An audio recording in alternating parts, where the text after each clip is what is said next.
शांत हो जाओ देवी पार्वती, तुम्हें तुम्हारा पुत्र अवश्य प्राप्त होगा।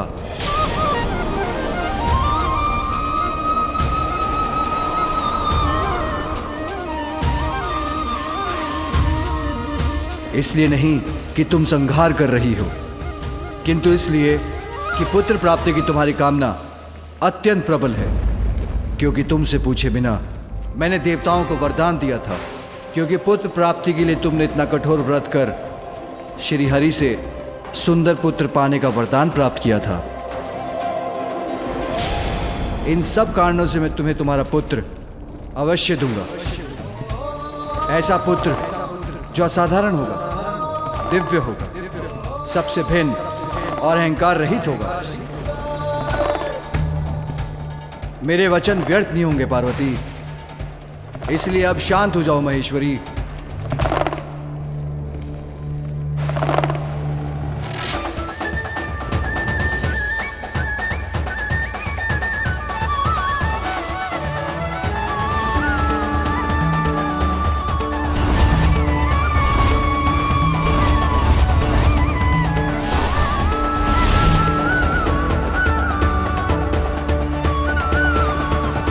प्रतीत होता है माता का क्रोध शांत हो गया।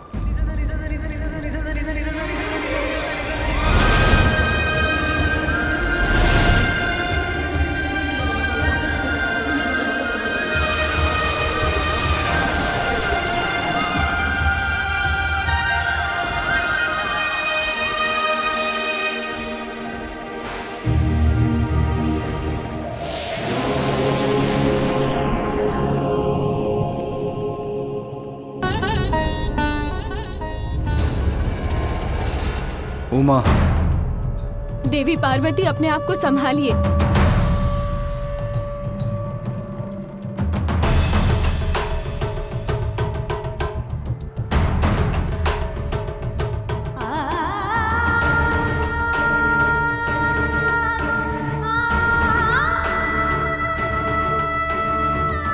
मुझे मेरे पुत्र को देखना है। उसे देखे बिना कैसे शांत हो सकती हूँ मैं? स्वामी, इस माँ पर इतनी कृपा कीजिए। अब अविलंब मेरे पुत्र को जीवित कर दीजिए।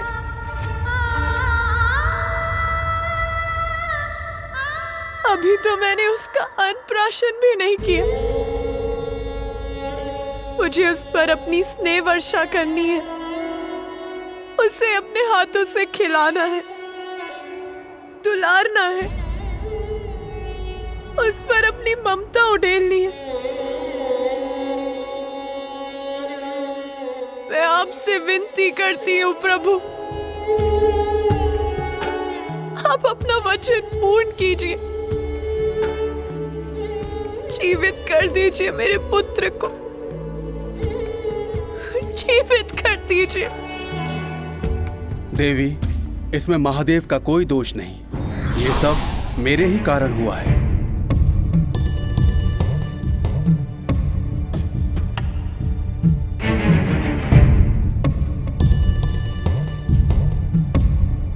आपका दोषी तो मैं हूं। इस घटनाक्रम का संपूर्ण दोष मेरा ही है। कैसे महर्षि कश्यप? इस सब से आपका क्या संबंध है?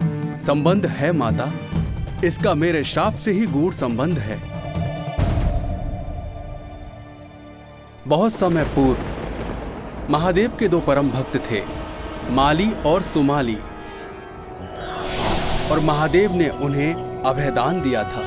वत्स, मैं तुम दोनों की भक्ति और तप से अत्यंत प्रसन्न हूं और तुम्हें अभय दान देता हूं। दिगंबराय तस्मै नकाराय नमः शिवाय। इसके पश्चात एक बार माली और सोमाली का सूर्यदेव के साथ युद्ध हुआ, जिस युद्ध में सूर्यदेव उनका वध करने के लिए तैयार हो गए। तब माली और सोमाली के अभयदाता महादेव को प्रकट होकर उनकी रक्षा करनी पड़ी। उन्होंने सूर्यदेव पर अपने त्रिशूल का प्रहार कर उन्हें मरणासन अवस्था में उनके रथ से नीचे गिरा दिया।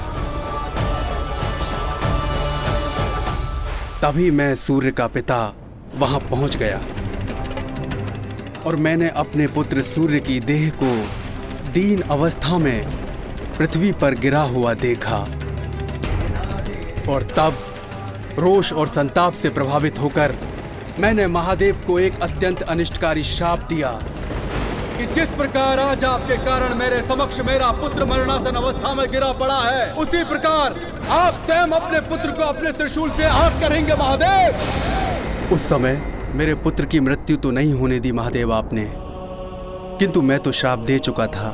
वो स्थिर रहा जिसके कारण ही आज यहाँ ये सब घटा। किंतु हे महादेव, आप तो करुणा सागर हैं, सब जीवन के स्रोत हैं, इसलिए मेरी विनती स्वीकार कर मुझे दोष मुक्त कीजिए। अपने पुत्र को जीवित कर दीजिए महेश्वर। आप चाहें तो ये अवश्य संभव होगा। ऋषिवर, अब वही करने का प्रयास करने जा रहा हूं। अब मुझे आज्ञा दीजिए। प्रणाम महादेव। प्रणाम माता।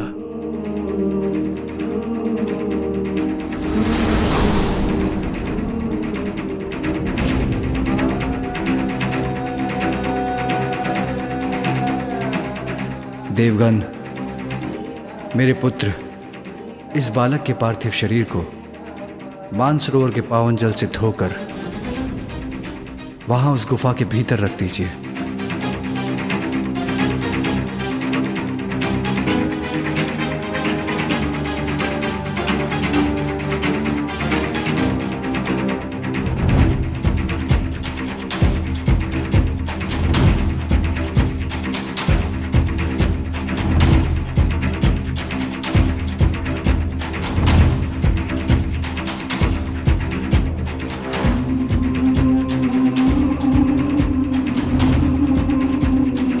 मुझ पर विश्वास रखिए देवी, इसी विधि से उसे मैं पुनर्जीवित कर सकूंगा।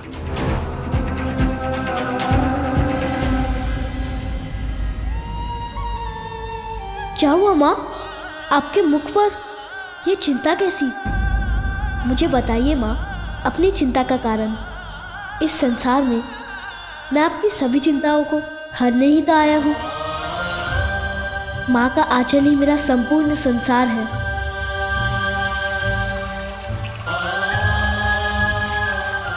तुम ये क्या कर रहे हो पुत्र? अभी बताता हूँ माँ।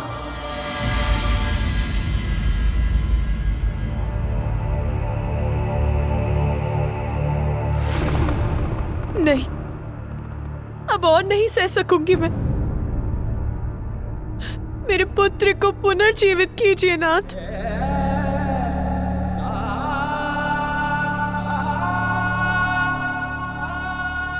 धैर्य रखो उमा। बिना शीश के मैं उसे जीवन नहीं दे सकता। मेरे त्रिशूल के प्रहार से उसका शीश सदा के लिए नष्ट हो चुका है, किंतु उसका भी उपाय है। उसका धड़ किसी और शीश से जोड़ना होगा।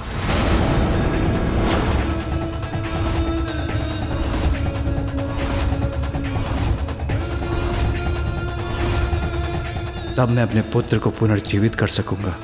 क्या किसी और का शीश जोड़ा जाएगा मेरे पुत्र के धड़ पर?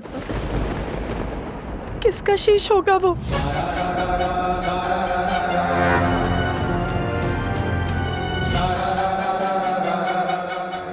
उत्तर दीजिए, किसका शीश दिया जाएगा मेरे पुत्र को?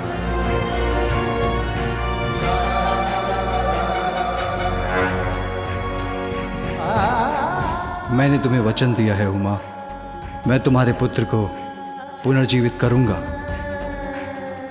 इसीलिए विश्वास रखो, जो होगा उचित ही होगा। किंतु स्वामी, उसे तो किसी और का शीश धारण करना होगा। किसी और का शीश हम कहां से लेकर आएंगे प्रभु? देवतागण, आप सभी उत्तर दिशा की ओर जाएं। उस दिशा में सर्वप्रथम जो भी नवजात शिशु आपको दिखाई दे, जिसका जन्म कुछ समय पूर्व हुआ हो उसका शीश ले आए। वही शीश इस बालक का शीश बनेगा।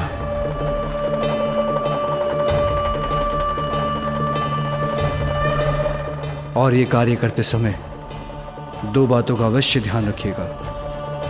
उसी नवजात शिशु का शीश लेकर आएं जो दक्षिण दिशा की ओर मुख कर लेटा हो, और ये कार्य दोपहर की अवधि में पूर्ण हो जाना चाहिए।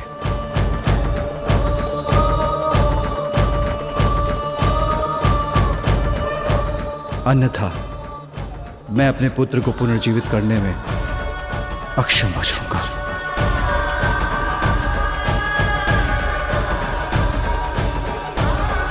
यदि दोपहर के भीतर कोई शीश नहीं मिला तो माता पार्वती का क्रोध पुनः जागृत हो जाएगा।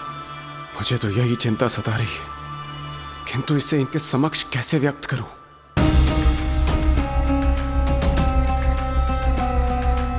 मात्र 2 प्रहर, बस इतना ही अवकाश है मेरे पुत्र के लिए शीश प्राप्त कर उसे पुनर्जीवित करने का। हम प्रयास तो कर सकते हैं इंद्रदेव, पर 2 प्रहर तो बहुत छोटी अवधि है। सूर्यदेव, ये महादेव की आज्ञा है। हमें उन पर विश्वास कर अति शीघ्र अपनी यात्रा प्रारंभ करनी चाहिए और अविलंब उत्तर दिशा की ओर प्रस्थान करना चाहिए। रुकिए इंद्रदेव, मैं भी आप लोगों की सहायता के लिए आप सबके साथ चलता हूं।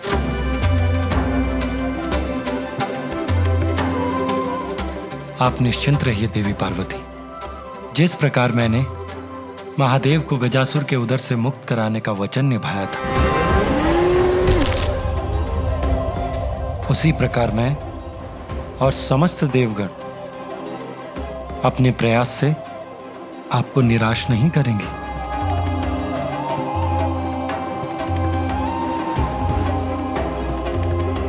आपके इन वचनों से मुझे आश्वस्त करने के लिए अनेकों धन्यवाद भ्राताश्री।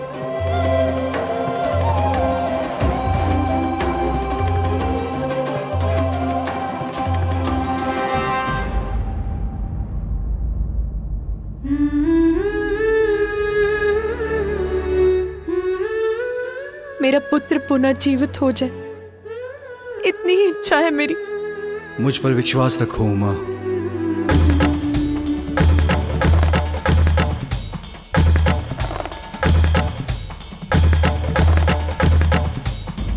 मैं यही हूं पुत्र, तुम्हारे समीप, तुम्हारी प्रतीक्षा कर रही हूं, उसी प्रकार जैसे तुम द्वार के बाहर मेरी प्रतीक्षा कर रहे थे। तुम्हें छोड़कर कहीं नहीं जाऊंगी, यही हूं और यही रहूंगी। बस अब तुम शीघ्र आ जाओ पुत्र, शीघ्र आ जाओ।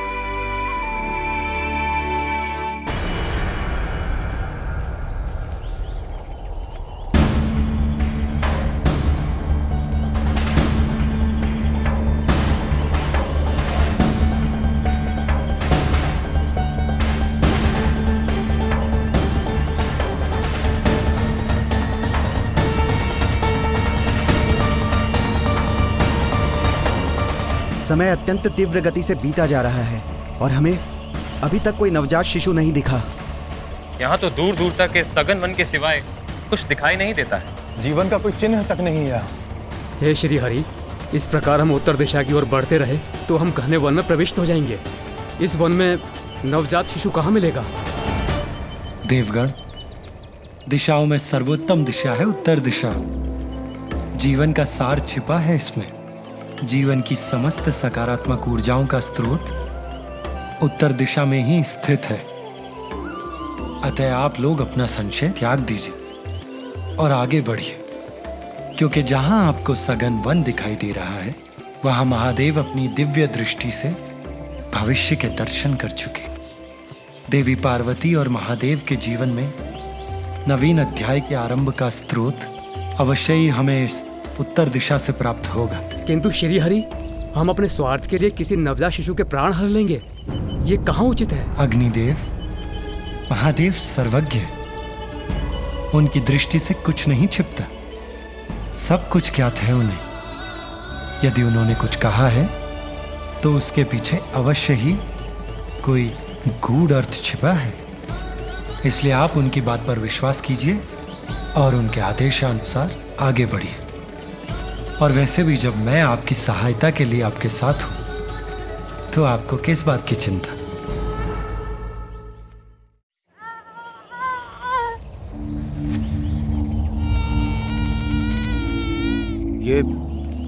ये शिशु क्रंदन का स्वर उस ओर से आ रहा है। हमें शीघ्र उस ओर चलना चाहिए।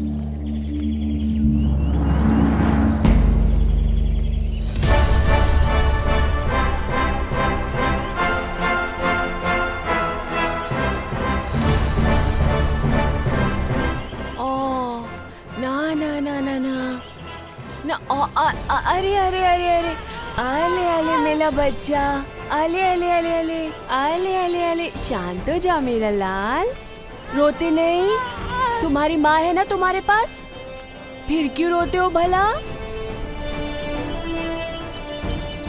आ आ आ आ चुप हो जा, चुप हो जा।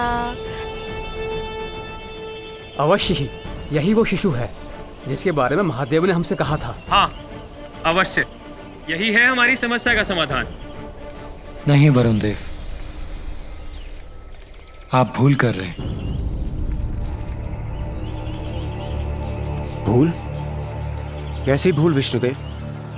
ये एक शिशु है और नवजात भी, अर्थात हमें इसी का शीश ले जाना है ना? इंद्रदेव,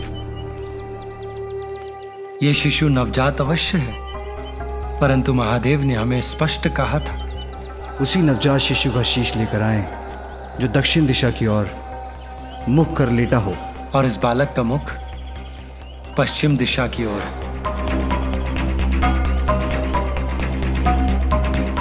अतः इसका शीश देवी पार्वती के पुत्र के लिए उपयुक्त नहीं है। महादेव ने हमें अवश्य भेजा है, किंतु अपने हृदय में उत्पन्न संशय को मिटा नहीं पा रहा हूं मैं।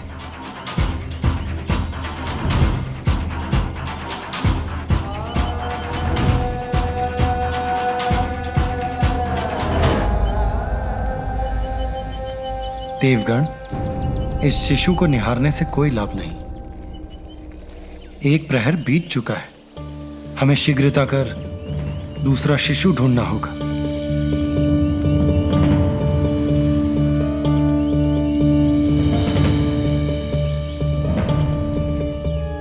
आइए देवगण।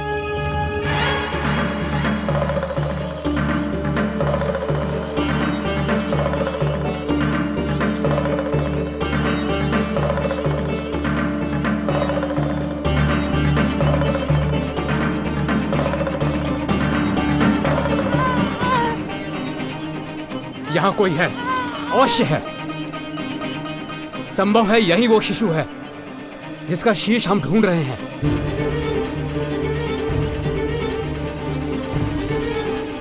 अग्निदेव को कुछ आभास हुआ है, हमें उनकी बात सुननी चाहिए।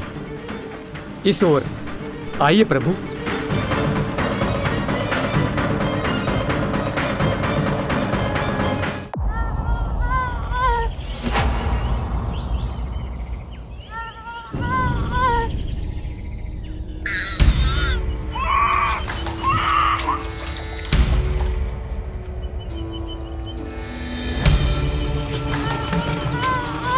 विष्णुदेव, देखिए ये यक्षिणी और उसका शिशु। और कितना सुंदर है, माता पार्वती भी इसे देखकर अत्यंत प्रसन्न होंगी। आप सभी उत्तर दिशा की ओर जाएं।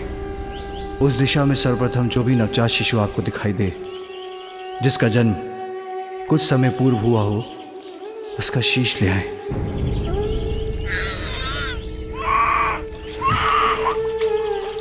आप लोग पुनः भूल कर रहे हैं देवगण। महादेव ने स्पष्ट कहा था कि हमें किसी नवजात शिशु का शीश ढूंढना है, किंतु यह यक्ष शिशु नवजात नहीं है। इसकी आयु 1 वर्ष के समीप है।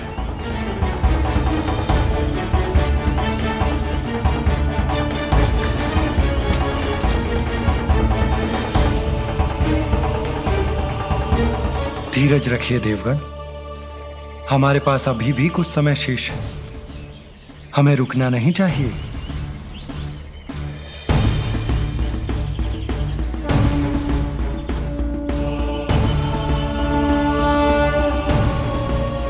आइए देवगण, आगे बढ़ते हैं।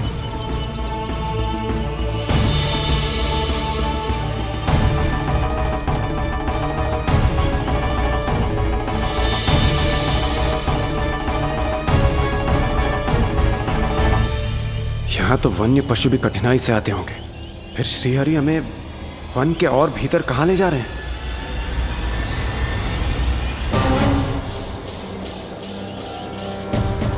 प्रभु श्रीहरि के साथ होते हुए भी मन में शंका उत्पन्न हो रही है।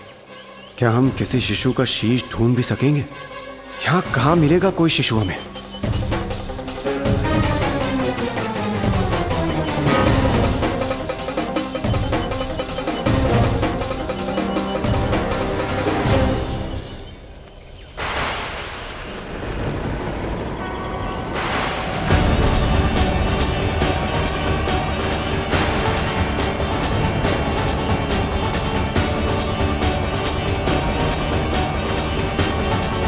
प्रतीत होता है हम सबकी खोज पूर्ण हुई।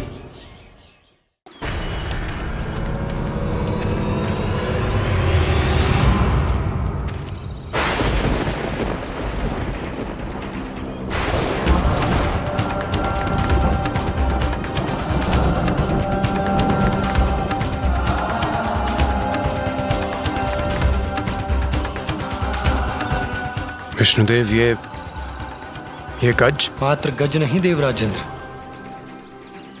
एक नवजात गज। प्रभु, ये क्या कह रहे हैं आप? इस गज शिशु का शीश ही माता पार्वती के पुत्र का शीश होगा? ये कैसे संभव है प्रभु? स्मरण कीजिए देवगण, महादेव ने ये तो नहीं कहा था कि हमें मानव शिशु का शीश ले जाना ही अनिवार्य है। महादेव के कथन के अनुसार सर्वप्रथम जो भी नवजात शिशु दक्षिण दिशा की ओर मुख करके लेटा अथवा बैठा हो, उस शिशु का शीश लेकर जाना है हमें।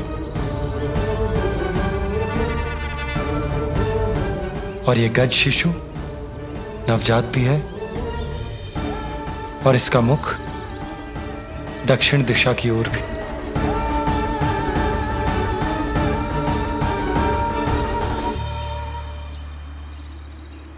विष्णुदेव, ये गजमाता भी तो माँ है।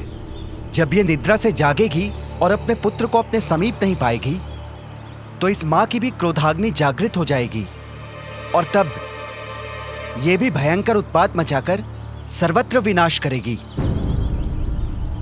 नहीं सूर्यदेव, शिशु के जन्म पर माता उस पर अपना वात्सल्य उड़ेलती है, उसे अपने तन से स्नेहपूर्वक लगाकर उसका पोषण करती है। पल भर के लिए भी उसे अपनी आंखों से ओझल नहीं होने देती। किंतु उसके विपरीत ये गज माता अपने पुत्र से दूसरी ओर मुख करके निद्रामग्न है, अर्थात उसे अपने शिशु का ध्यान भी नहीं। उसने तन और मन दोनों से शिशु का त्याग कर दिया है। और ये नवजात शिशु अपनी माता के समीप होकर भी इस संसार में सर्वथा एकाकी है। इसे एक मां की आवश्यकता है।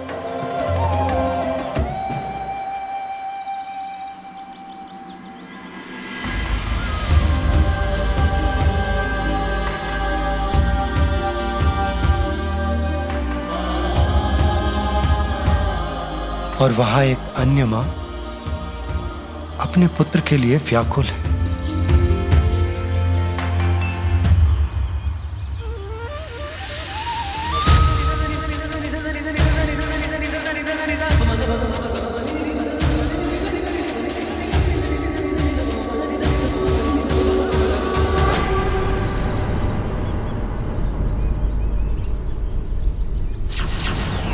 इसके प्राणांत के बाद ये गज शावक मेरे धाम में स्थान पाएगा।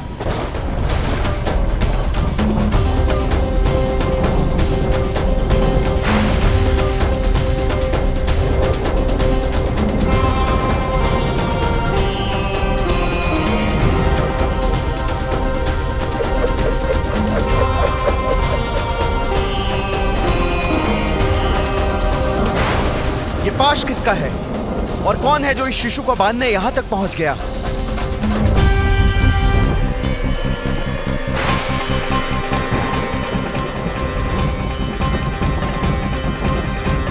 विष्णुदेव, देवराज और सभी देवगणों को मेरा प्रणाम।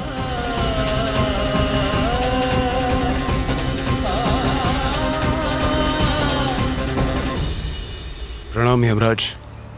किंतु आप और यहां, आपके यहां आने का क्या प्रयोजन है? देवराज, मैं यहां अपना कर्तव्य निभाने, इस गज शिशु को मृत्यु प्रदान करने आया हूं। किंतु यमराज, महादेव ने तो हमें आदेश दिया है कि दक्षिण की ओर जिस नवजात शिशु का मुख हो उसका शीश हम उनके पास पहुंचा दें, जिसके अनुसार ये गज शिशु उनके लिए सर्वथा उपयुक्त होगा। यही तो महादेव की लीला है। इस गज शिशु को मात्र 1 दिवस की अल्पायु प्राप्त है। यमराज इसे मृत्यु देकर और हम इसका शीश लेने एक साथ यहां पहुंचे। अर्थात महादेव की यह इच्छा नहीं है कि हम किसी शिशु की आयु छीनकर उनके पुत्र को शीश प्रदान करें। जब इस गज शिशु की मृत्यु होने ही वाली है तो हमारे द्वारा इसका शीश ले जाने में कुछ भी अनुचित कहां है। इसे ही कहते हैं परमात्मा का न्याय।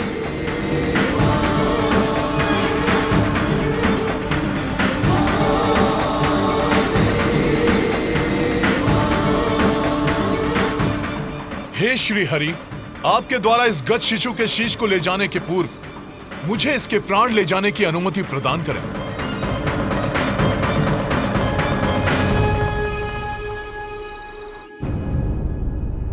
कितना समय बीत गया और मेरा पुत्र अभी भी निष्प्राण है। स्वामी,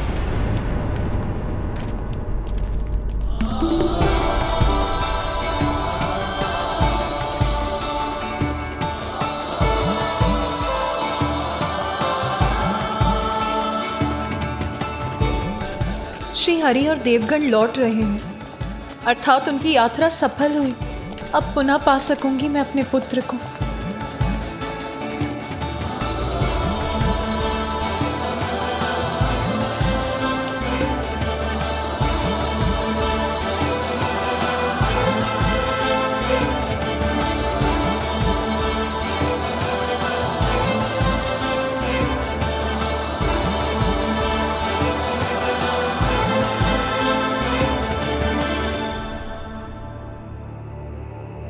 किंतु वो शीश कहाँ है जो श्री हरि और देवगण अपने साथ लाए हैं?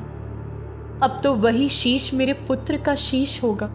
आपके आदेशानुसार हम ले आए एक शीश।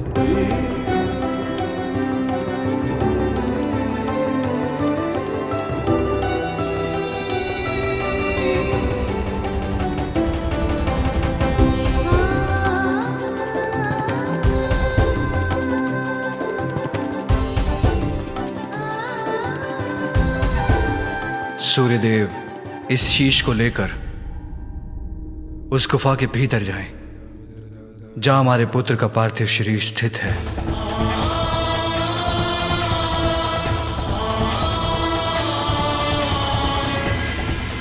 जो आज्ञा प्रभु।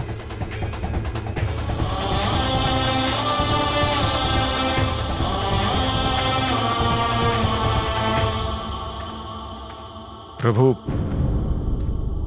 मुझे अभी भी एक शंका है। हम नवजात शिशु का शीश तो ले ही आए, किंतु उसे आपके और माता पार्वती के पुत्र के धड़ से कौन जोड़ेगा प्रभु? इंद्रदेव, देवराज होने के नाते इस प्रश्न का उत्तर तो आपको भी ज्ञात होना चाहिए। ये कार्य अश्विनी कुमार करेंगे देवराज। आपको तो ज्ञात ही है, वो अत्यंत निपुण शल्य चिकित्सक हैं। क्यों, उचित कह रहा हूं ना मैं? जी प्रभु। देवराज इंद्र को तो अवश्य ज्ञात होगा जब अश्विनी कुमारों ने ऋषि दधंग का शीश उनके धड़ से विलग करके उसे पुनः उनकी देह से जोड़ दिया था। ऋषि दधंग को ब्रह्म विद्या का गूढ़ ज्ञान प्राप्त था। ये वो वैदिक विद्या है जिससे देवता देवत्व के चरम तक पहुंच सकते हैं। देवराज इंद्र ने उनसे यही विद्या सीखने का प्रयास किया। मैं देवराज इंद्र हूँ और मैं यहाँ आपसे ब्रह्म विद्या सीखने आया हूँ, इसलिए ये विद्या मुझे सिखाने की कृपा करें। देवराज, ये विद्या तो केवल उन्हें ही सिखाई जा सकती है जो किसी भी अवस्था में इसका कोई दुरुपयोग ना करे। आप देवराज अवश्य हैं, किंतु मुझे यह विश्वास नहीं है कि यह विद्या आपको सिखाना संसार के हित में होगा। ऋषिवर, आपने देवराज इंद्र को यह विद्या सिखाने से मना किया। अगर यह विद्या मुझे प्राप्त नहीं हो सकती तो किसी और को भी नहीं दी जा सकती। ज्ञात रहे, यदि आपने अपने इस मुख से अपनी यह विद्या किसी और को सिखाई तो उसका भीषण परिणाम झेलने के लिए तैयार हो जाइए। मैं आपके शीश को आपके देह से विलग कर दूंगा। किंतु ऋषि दधंग ने इस विद्या को देवराज को देने से मना कर दिया। किंतु उसके कुछ समय पश्चात ही अश्विनी कुमार ऋषि दधंग से ब्रह्म विद्या सीखने के लिए पहुंचे। ऋषिवर, प्रणाम ऋषिवर। ऋषिवर, हम अश्विनी कुमार आपसे ब्रह्म विद्या सीखने के लिए आए हैं। इस विद्या का ज्ञान हमें हमारे कार्य में और कुशल बना देगा। यदि आपने अपने इस मुख से अपनी यह विद्या किसी और को सिखाई तो उसका भीषण परिणाम झेलने के लिए तैयार हो जाइए। मैं आपके शीश को आपके देह से विलग कर दूंगा। देवराज की चेतावनी को मुझे इन्हें संकेत द्वारा ही बताना होगा। आप किसी भी प्रकार की चिंता ना करें। हम शल्य चिकित्सा में इतने निपुण हैं कि शरीर से विलग कोई भी अंग को जोड़ने का सामर्थ्य रखते हैं।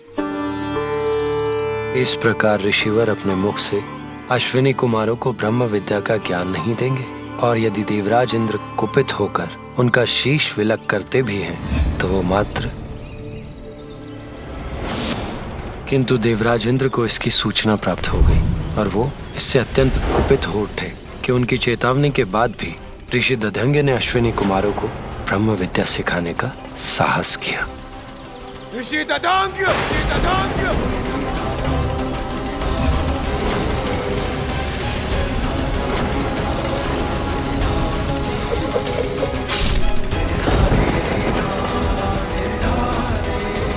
इसके उपरांत दोनों अश्विनी कुमारों ने ऋषि दधंग के शीश को उनके शरीर पर पुनः स्थापित कर संजीवनी विद्या से उन्हें पुनर्जीवित कर दिया।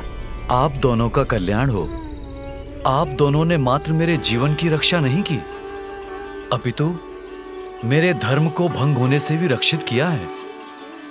एक गुरु होने के कारण आप दोनों जैसे योग्य शिष्यों को धर्म का ज्ञान देना मेरा धर्म था। यदि देवराज इंद्र के भय से मैं आपको ये ज्ञान दिए बिना लौटा देता, मेरे गुरु होने का धर्म खंडित होता।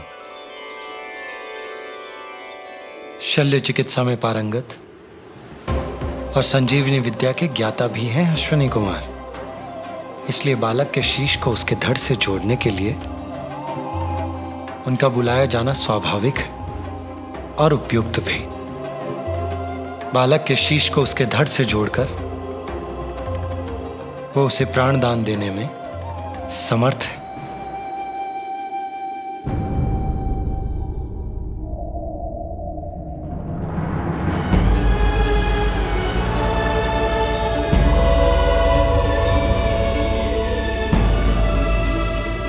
प्रणाम त्रिदेव।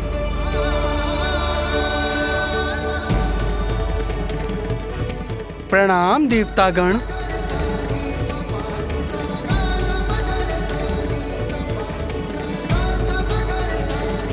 अश्विनी कुमार, मेरे कहने पर विष्णुदेव, इंद्रदेव एवं अन्य देव एक नवजात शिशु का शीश लेकर आए हैं। आप औषधियों के देवता हैं, इसीलिए आप ही मेरे पुत्र के तन से इस शीश को जोड़ने में सक्षम हैं। ये हमारा सौभाग्य होगा महादेव। अब आप अपना कार्य आरंभ करें।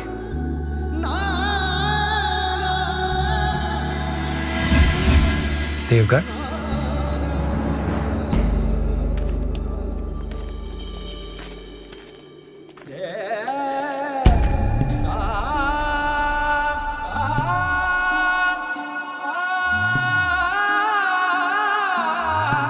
निश्चिंत रहो पार्वती, कुछ ही समय में तुम्हारा पुत्र पुनः तुम्हारे साथ होगा।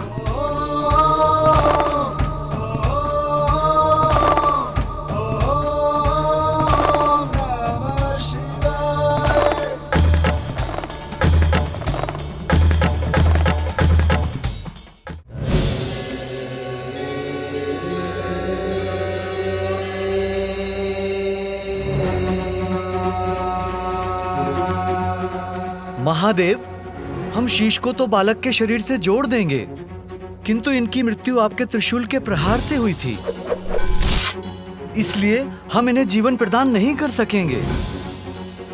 इन्हें प्राण देकर पुनर्जीवित तो आप ही कर सकते हैं प्रभु।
हमने अपना कार्य कर दिया प्रभु।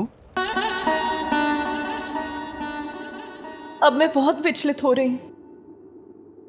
मैं अपनी दिव्य दृष्टि से भीतर देख सकती हूं, किंतु स्वयं देखने पर मैं अत्यंत व्याकुल ना हो जाऊं। देवी सरस्वती, क्या आप मुझे देखकर बता सकती हैं कि वहां क्या हो रहा है?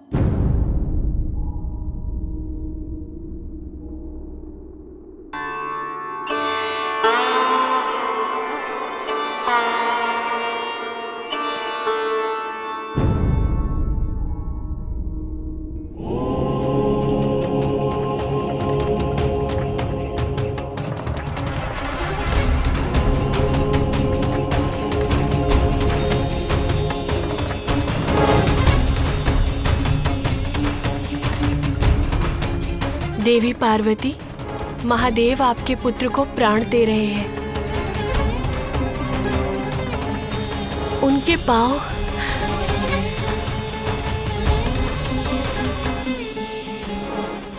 और अब अब उनका उदर जीवन से स्पंदित हो रहा है।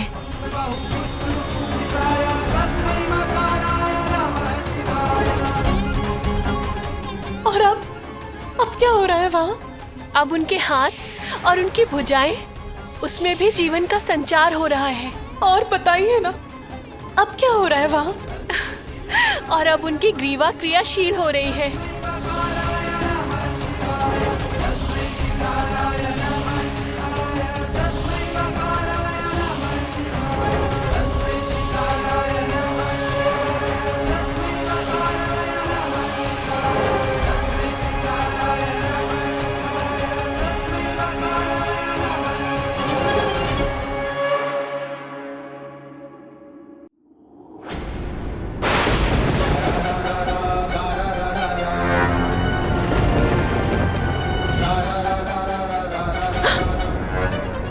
क्या हुआ? आपने अपनी दिव्य दृष्टि क्यों हटा ली? आप मुझे कुछ बता क्यों नहीं रही हैं? वो देवी पार्वती, जैसा मैंने कहा, महादेव आपके पुत्र को प्राण दे रहे हैं। नहीं, कुछ तो है जो देवी सरस्वती मुझे नहीं बता रही। मैं स्वयं जाकर देखती हूँ।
हमें आज्ञा दीजिए प्रभु।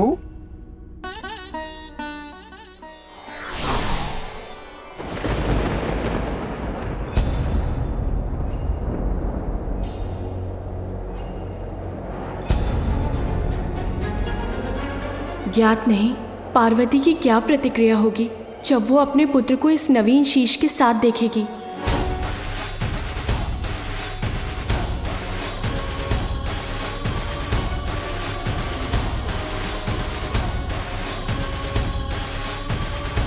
पार्वती नंदन के पुनः जीवन ने अंततः हम देवताओं को माता के कोप से रक्षित कर दिया। मेरे पुत्र को इस बार मैं स्वयं से दूर नहीं जाने दूंगी। स्वामी, स्वामी,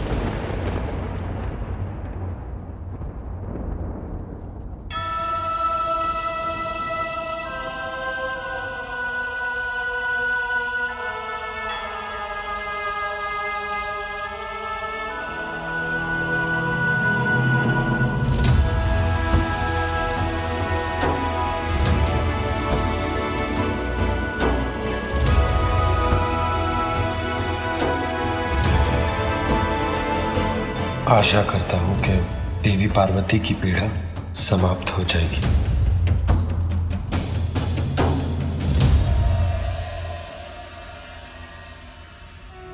माँ, ओम नमस्ते गणपते त्वमेव प्रत्यक्षं तत्त्वमसि त्वमेव केवलं कर्तासि त्वमेव केवलं धर्तासि त्वमेव केवलं हर्तासि त्वमेव सर्वं खल्विन्दं ब्रह्मासि।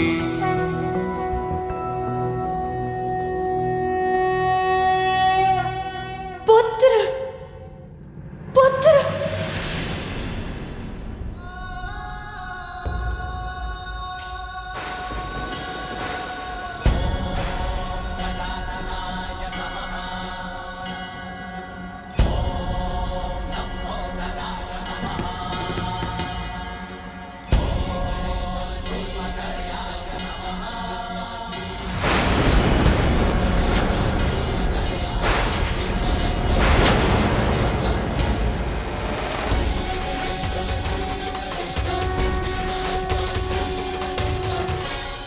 कौन है ये बालक?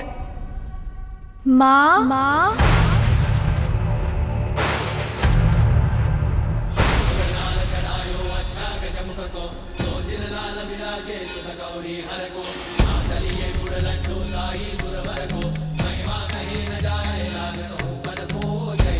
ये कौन विचित्र गजमुख बालक है जो मुझे माँ कहकर पुकार रहा है?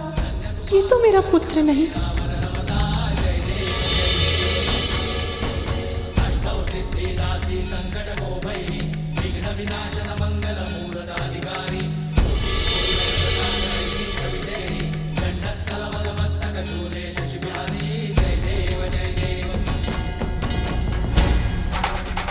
मेरे पुत्र का सुंदर मुखड़ा तो मेरे हृदय में बसा है, जिसे मैंने ही अपनी कल्पना से बनाया था।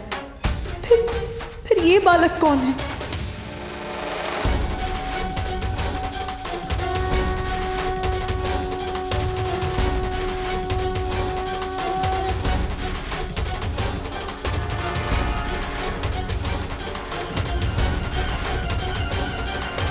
माँ जिसकी आशंका थी वही हुआ। माता अपने पुत्र को इस रूप में स्वीकार नहीं कर पा रही हैं।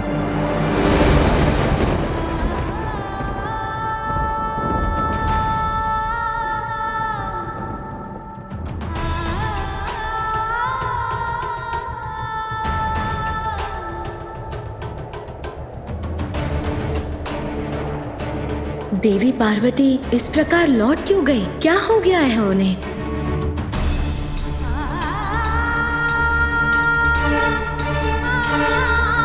माँ, मैं आपकी सेवा करने, आपको सुख देने आया हूँ।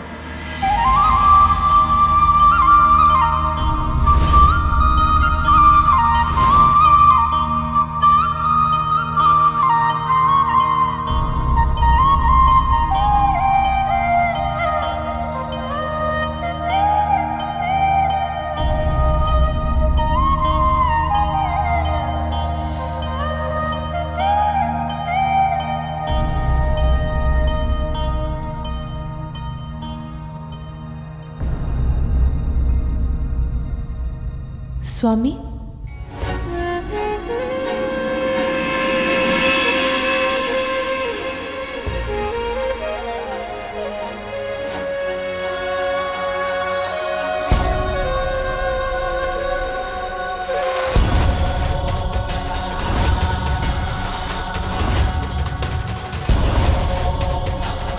गजमुख, पार्वती पुत्र का नवीन शीश तो गजमुख है।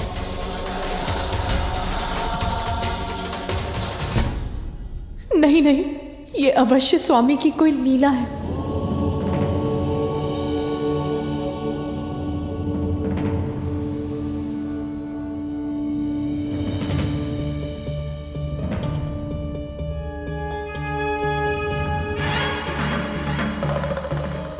देवी पार्वती अपने पुत्र की पुरानी छवि के मोहवश अपने ही पुत्र को इस नवीन रूप में स्वीकार नहीं कर पा रही है,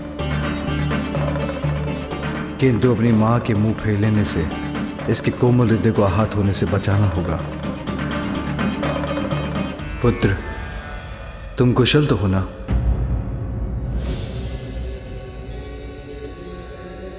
आप? अब तुम्हारी उद्दंडता की अति हो चुकी है। मैंने तो तभी कह दिया था कि मैं किसी भी अवस्था में आपको इस रेखा के आगे नहीं जाने दूंगा। आपको तो मैंने भीतर जाने से रोकने के लिए आपसे युद्ध किया था ना? माँ का आदेश था कोई भीतर नहीं जाना चाहिए और मैंने उन्हें वचन दिया था। मैं स्नान करने जा रही हूँ, स्मरण रहे किसी को भी भीतर मत आने देना। मैं वचन देता हूँ माँ, किसी को भी भीतर आने नहीं दूंगा।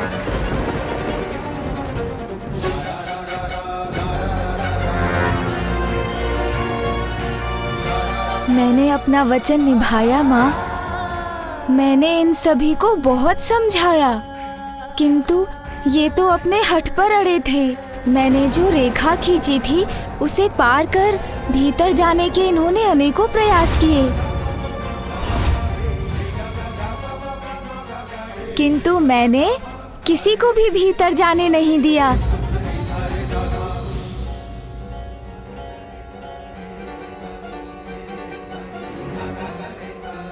जब आपने मुझे कहा था कोई भीतर नहीं आना चाहिए, तो फिर कैसे जाने देता मैं इन्हें?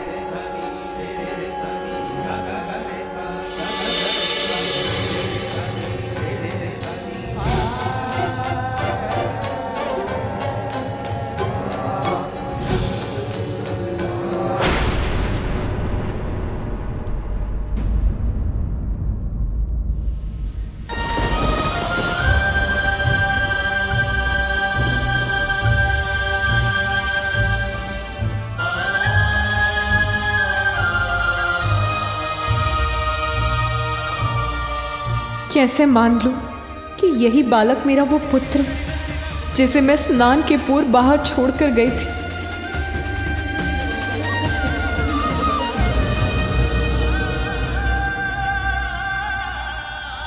पुत्र, तुम जिनसे युद्ध कर रहे थे वो सभी तुम्हारे अपने ही थे, किंतु अहंकारवश तुम किसी को पहचान ही नहीं सके। मुझे देखकर मेरा उपहास कर रहे थे, किंतु तुम मेरा वास्तविक परिचय नहीं पा सके, नहीं देख सके। इस जगत के रोम रोम में व्याप्त हूं मैं। तुम्हारा पिता हूं, तुम्हारा पिता हूं, तुम्हारा पिता हूं, तुम्हारा पिता हूं, तुम्हारा पिता हूं।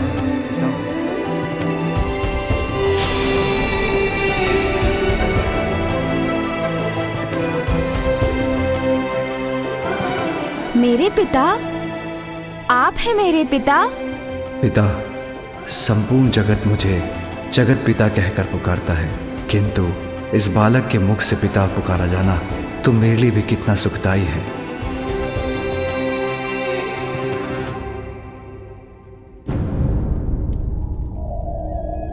प्रणाम पिताश्री। आयुष्मान भव।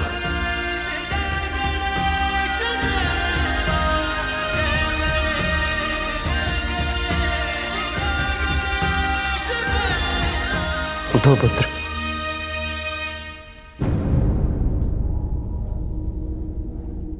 आप ही मेरे पिता हैं कि आपने मुझे तब क्यों नहीं बताया पिताश्री? पुत्र, तुमने मुझे कुछ कहने का अवसर दिया ही कहा। अपनी माँ के प्रति तुम्हारी भक्ति देखकर मैं बहुत प्रसन्न हूँ, किंतु मैं तुम्हारी माँ का बस बस बस। तब तो तुमने मुझे अनसुना कर मेरा अपमान किया। मेरा ही नहीं, संसार के रचयिता ब्रह्मदेव और जगत के पालनहार विष्णुदेव का भी अपमान किया। हमसे व्यर्थ संघर्ष मत करो। मुझे जो करना है वो मैं करके ही रहूंगा। चले जाइए यहाँ से। संसार के सभी क्रियाकलापों के संरक्षक, धर्म कर्म में सहायक सभी देवताओं का अपमान कर उन पर भी आक्रमण किया तुमने। इंद्रदेव, वायुदेव, अग्निदेव, कुबेर, वरुण देव, सूर्यदेव, यमराज, नागराज, वासुकी, इन सभी पर अपनी माता से प्राप्त शक्ति का दुरुपयोग किया तुमने।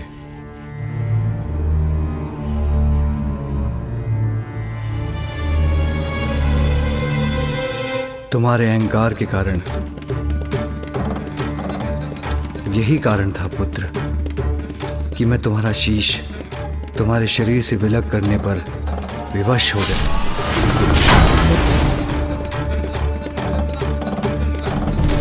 और अब तुम्हें एक नवीन शीश प्राप्त हुआ है। नवीन शीश अर्थात मेरे अहंकार के कारण मैंने सभी को कठिनाई में डाल दिया और पिताश्री को मुझे एक नवीन शीश देना पड़ा।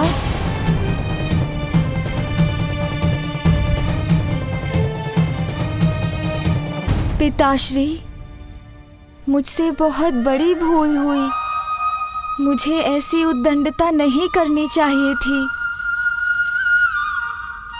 उसके लिए मैं आप सभी से क्षमा मांगता हूँ। और पिताश्री, अहंकारवश आपका अपमान करने के लिए आपसे भी क्षमा याचना करता हूँ।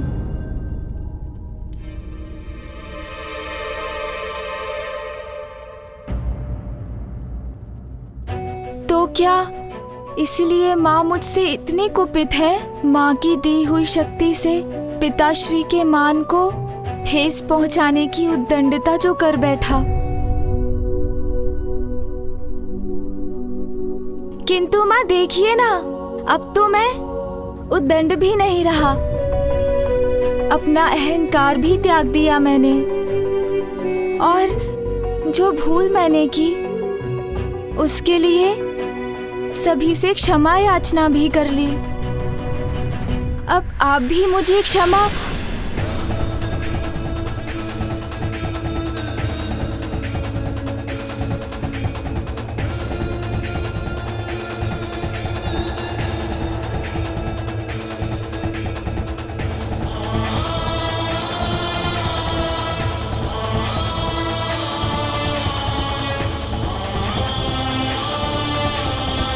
माँ ने मुझसे अपना मुख क्यों फेर लिया?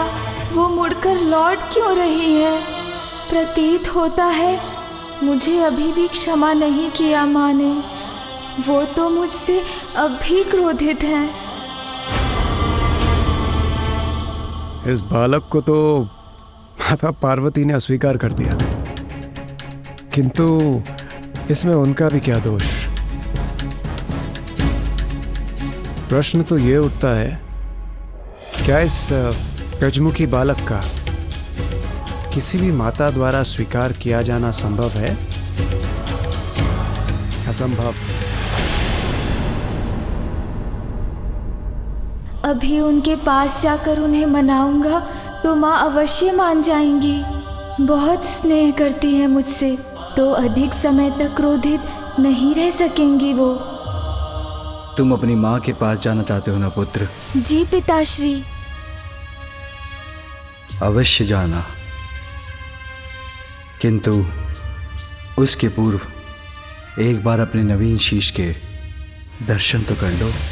पिताश्री उचित कहते हैं, मुझे अपने नवीन शीश को तो देख ही लेना चाहिए। आओ पुत्र।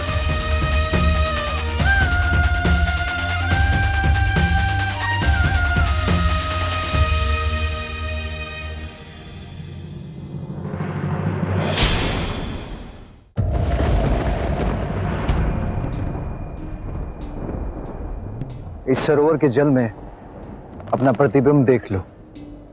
आगे बढ़ो।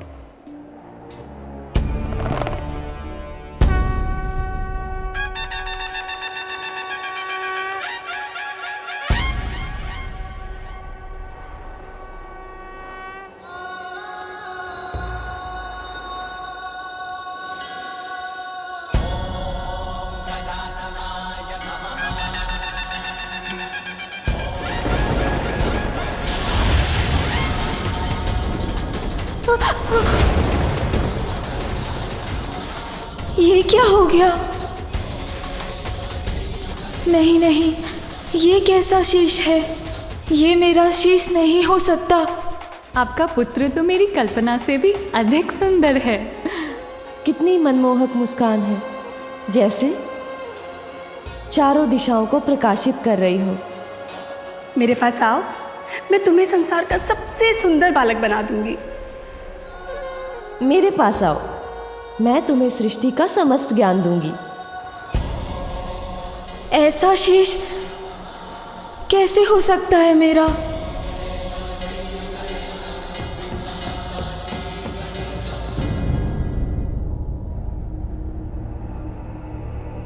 मेरा ये मुख पृष्ठ, मेरे ये बड़े बड़े कान और ये सूंड तो गज धारण करते हैं ना पिताश्री।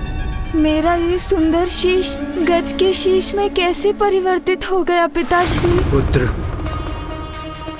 मेरा त्रिशूल अहंकार का नाश करने में कोई भेद नहीं करता। तुम्हारे मस्तिष्क पर अहंकार हावी हो गया था। वस्त्र के स्थान पर पशु चर्म से अपना तन ढकते हैं। रहने के लिए कोई घर नहीं, नाम पूछो तो कहते हैं सभी नाम मेरे हैं। अब ऐसी बात करने वाले को बहरूपिया नहीं तो और क्या कहूँ, और क्या कहूँ, और क्या कहूँ, और क्या कहूँ। जिसे नष्ट करने के लिए मेरे त्रिशूल ने तुम्हारे शीश को तुम्हारे तन से विलग कर दिया, और जिसे मेरा त्रिशूल भस्म कर दे उसे पुनः नहीं जोड़ा जा सकता। किंतु तुम्हारी मां ने तुम्हें पाने के लिए इतना त्याग किया था। इतनी कठोर तपस्या के बाद विष्णुदेव से वरदान प्राप्त कर तुम्हें जीवन दिया था। विष्णुदेव के वरदान की मर्यादा के लिए तुम्हारी मां की पुत्र प्राप्ति की प्रबल इच्छा को साकार बनाने के लिए और भविष्य में तुम्हारे द्वारा होने वाले जगत कल्याण के लिए तुम्हें दूसरा शीश देकर पुनर्जीवित तो करना ही था पुत्र।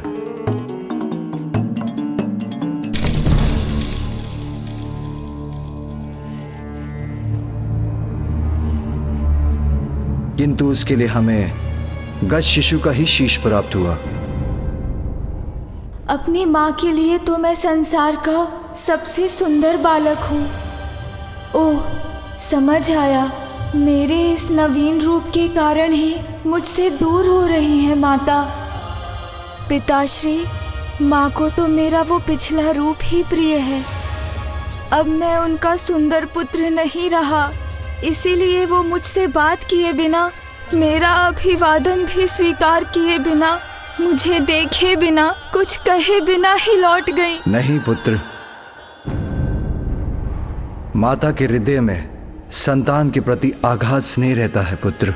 तुम्हारी माता भी अपने पुत्र से अपार प्रेम करती है, और तुम्हारे शीश में परिवर्तन होने के बाद भी तुम उनके वही पुत्र हो। विश्वास रखो, समय के साथ वो तुमसे पूर्व की अपेक्षा कहीं अधिक स्नेह करेंगी। वो तुम पर अपना संपूर्ण वात्सल्य उड़ेलेगी। अनंत काल तक तुम्हारा ये नवीन मुखी सदा के लिए उनके हृदय में वास करने वाला है पुत्र। और तुम भी अपने शीश के विषय में विचार करोगे तो तुम्हें ज्ञात हो जाएगा कि ये हर प्रकार से तुम्हारे पूर्व के शीश से कहीं उत्तम है।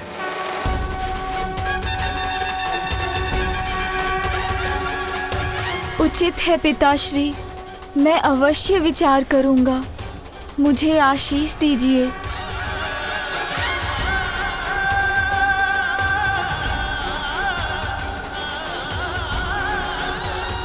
प्रणाम पिताश्री। आयुष्मान भवा। पिताश्री, यदि आपकी अनुमति हो तो मैं अब जाकर माँ से मिल लूं? अवश्य।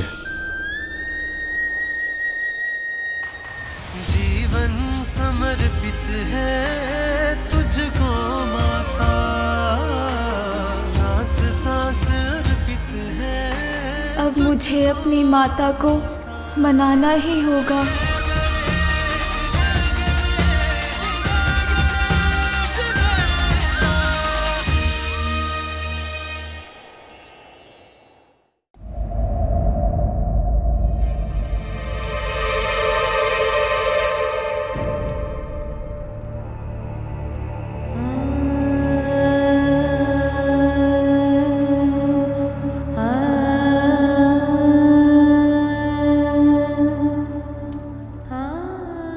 क्या हो रहा है मुझे? ये बालक मेरा ही तो पुत्र है, तो इसे स्वीकार क्यों नहीं कर पा रही हूं मैं?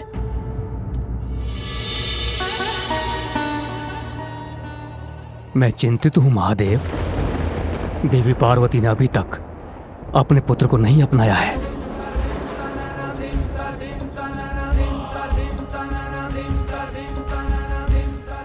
अतीत की छाया जब तक किसी के मन मस्तिष्क पर छाई रहती है उसे कष्ट ही देती है, जिसका एकमात्र समाधान व्यक्ति का शीघ्र अतिशीघ्र उस अतीत से उबरकर वर्तमान को स्वीकार करना।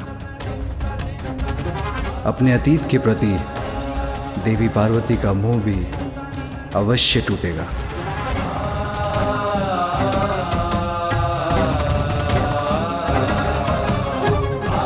जब उनका वर्तमान इसके लिए उन्हें विवश कर देगा। माँ, आप कहाँ जा रही हैं माँ? रुकिए ना माँ, मैं यहाँ हूँ। इधर देखिए माँ, आपने ही अपनी कल्पना से मुझे बनाया है माँ। कल्पना में माता के छवि है एक प्यारी, रचने लगी उंगलियां छवि चित्र मनोहारी। इसलिए मैं आपका ही पुत्र हूँ और आप मेरी माँ हैं। किंतु महादेव, देवी पार्वती कैसे स्वीकार करेंगे अपने पुत्र को? ब्रह्मदेव, एक बालक तो अपनी माता के हृदय का ही अंश होता है। अपने हृदय को भला कोई कैसे नकार सकता है?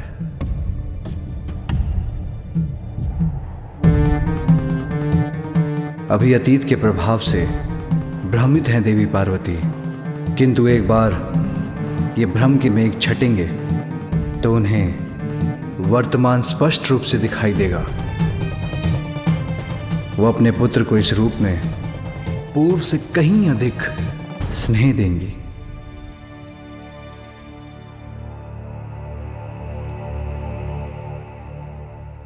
माँ, मैं इधर हूँ।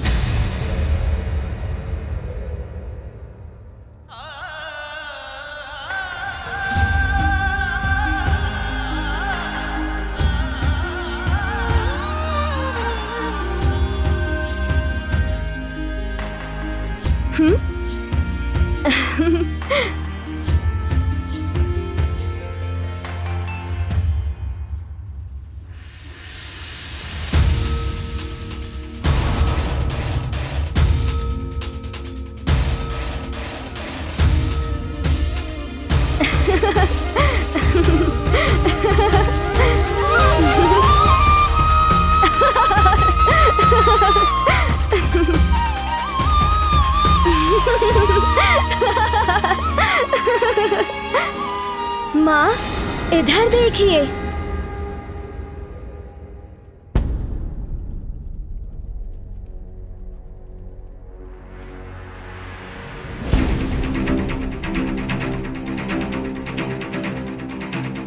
माँ, मैं तुम्हें नहीं पहचानती। तुम मेरे पुत्र नहीं।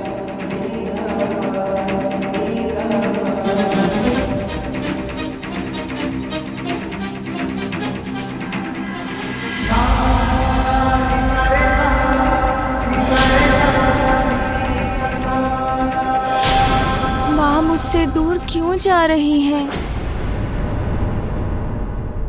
हमारा कार्य तो पूर्ण हो गया, फिर हम यहाँ रुके क्यों हैं?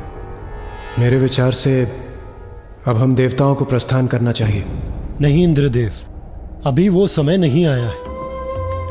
यदि मैं आपके स्थान पर होता तो यहां से जाने का विचार तब तक नहीं करता जब तक कि देवी पार्वती अपने पुत्र को गजमुख के साथ स्वीकार नहीं कर लेती।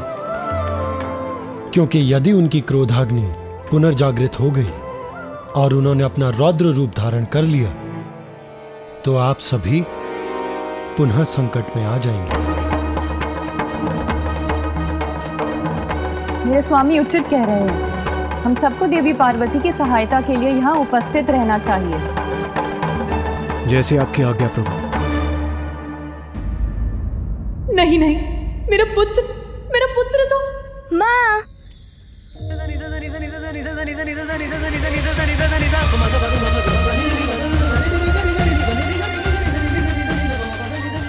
आइए ना, आइए ना माँ, शीघ्र आइए ना माँ, मैं ही हूँ आपका पुत्र। माँ, कहाँ जा रही है माँ? रुकिए ना माँ, मैं यहाँ हूँ, इधर देखिए माँ।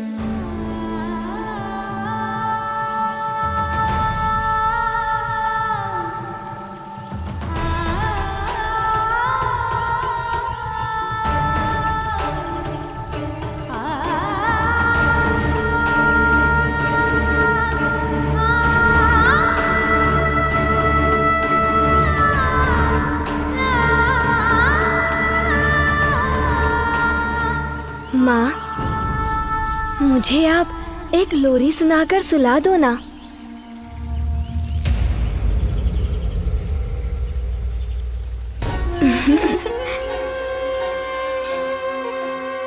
माँ, मुझे स्मरण है, आपने मुझे लोरी सुनाकर सुलाया था। आज भी मुझे लोरी सुनाकर अपनी गोद में सुला दीजिए ना माँ।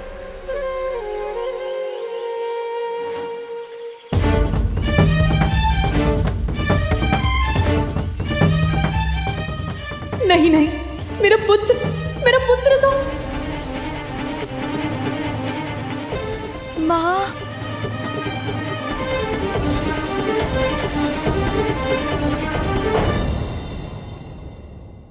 मैं तुम्हें कैसे भूल सकती हूँ पुत्र, कैसे भूल सकती हूँ तुम्हें, जब तक तुम्हारी स्मृतियां मेरे सामने रहेंगी। मैं तुम्हारे इस गजमुख को कैसे अपनाऊंगी?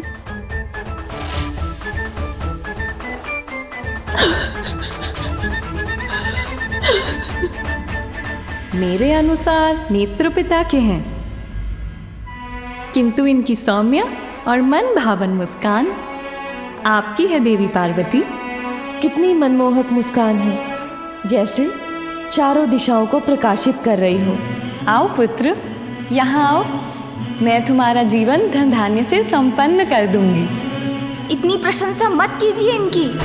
इतनी प्रशंसा से कहीं किसी की कुदृष्टि ना लग जाए। पुत्र,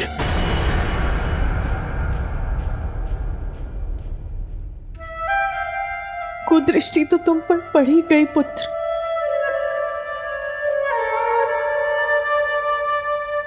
माँ,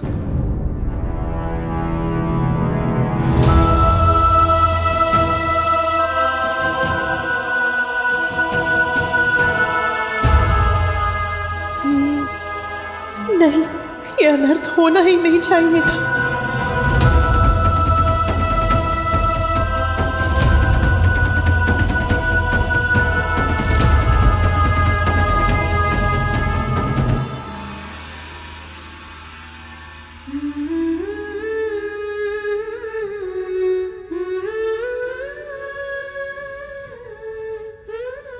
मैं मन से प्रयास कर भी रही हूं, फिर भी उस बालक में मुझे अपना पुत्र दिखाई नहीं दे रहा। उसके प्रति मेरा स्नेह, मेरा वात्सल्य उमड़ ही नहीं रहा। मेरे पुत्र के साथ मेरी स्मृतियां रह रहकर उमड़ आती हैं, उसका स्मरण कराकर मेरे हृदय को दुखी करती है। जहां देखती हूं उसी का मुख दिखाई देता है। मैं जहां जाती हूं उसी का स्वर सुनाई देता है। मेरा पुत्र जो मेरे मुख पर मुस्कुराहट बिखेर गया, जो मेरे लिए मोती लेकर आया, बच्चों,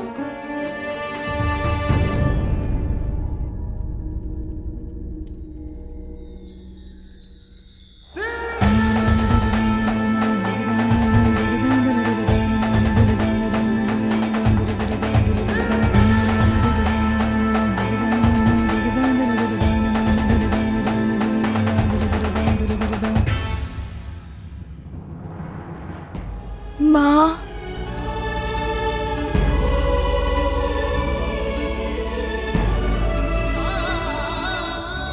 मेरा पुत्र जो मेरे लिए ये बेर तोड़कर लाया था,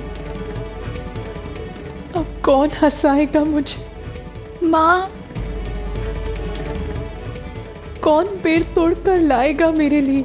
किंतु माँ, मैं तो आपका वही पुत्र हूँ, फिर आप दुखी क्यों हो रही हैं माँ? मैं तो अभी भी आपके मुख पर मुस्कुराहट ला सकता हूँ। मैं वो सब कर सकता हूँ माँ जो मैंने पूर्व में किया था। मैं अभी माँ के लिए पुनः बेर ले आता हूँ और उन्हें प्रसन्न करता हूँ।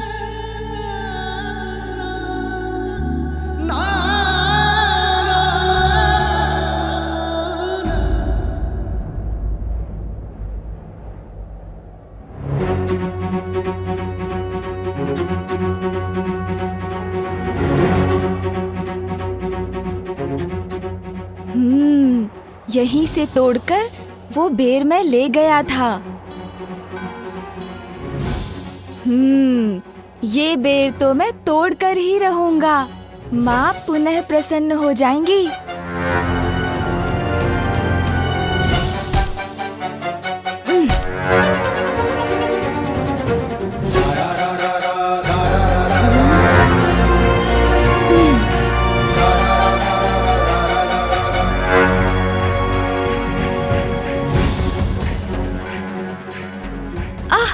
मेरे नवीन कान जी, आप ऐसी तीव्रता से फड़फड़ाएंगे तो मेरा ध्यान भटक जाएगा।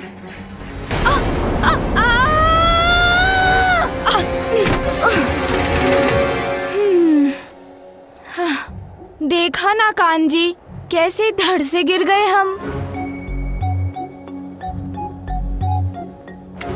किंतु कुछ भी हो जाए, असफल नहीं होऊंगा।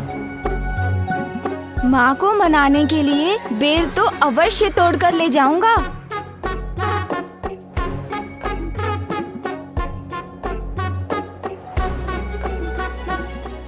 कान जी, अभी हमारा एक दूसरे से उचित परिचय तो नहीं हुआ है, फिर भी हम तो एक ही हैं, तो मेरी सहायता कीजिए। इतना तीव्र मत फड़फड़ाया कीजिए।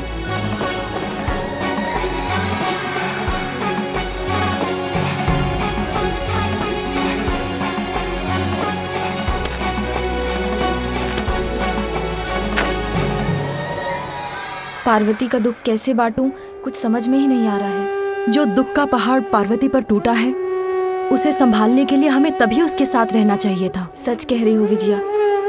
उस बालक को देखकर अपने अशांत मन को शांत करने के लिए हम तो इतनी दूर निकल आई हैं, परंतु हमें अविलंब ही पार्वती के पास पहुंचना होगा।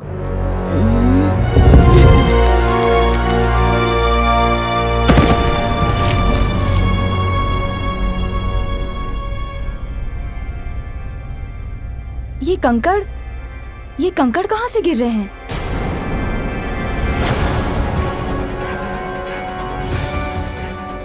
अरे बालक, वहाँ कहाँ चढ़ रहे हो? क्या करने का प्रयास कर रहे हो तुम? अरे बालक नीचे आओ, चोट लग जाएगी। मुझे लगता है हमें अतिशीघ्र पार्वती के पास पहुंचकर ये बताना चाहिए। ये बालक, चलो।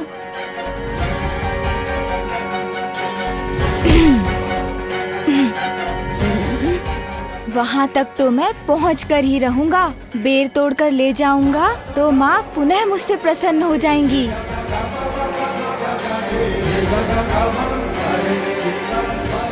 अरे सूंड जी, अभी कान जी को समझाया था, तब आपने सुना नहीं। आप सभी नवीन अंगों को एक एक करके समझाना पड़ेगा मुझे। इतना महत्वपूर्ण कार्य है, उसमें मुझे रोकिए मत, सहायता कीजिए मेरी। क्या बात है देवी, आप बहुत चिंतित प्रतीत हो रही हैं। वो देवी पार्वती का पुत्र उस कठिन पहाड़ी पर चढ़ने का प्रयास कर रहा है। यहाँ खड़े मत रहिए, जाके शीघ्र ही महादेव को बताइए कि उनके पुत्र के प्राण संकट में हैं। जाइए, चलो शीघ्र चलो पार्वती, तुम्हारा पुत्र तो पर्वत पर चढ़ रहा है। इतनी ऊंचाई से अगर वो गिर गया तो ज्ञात नहीं क्या होगा।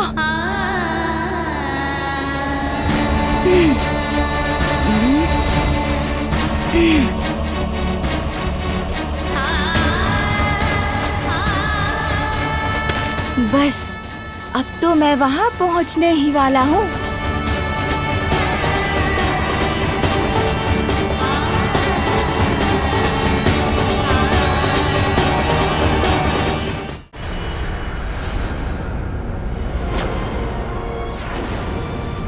रुक जा।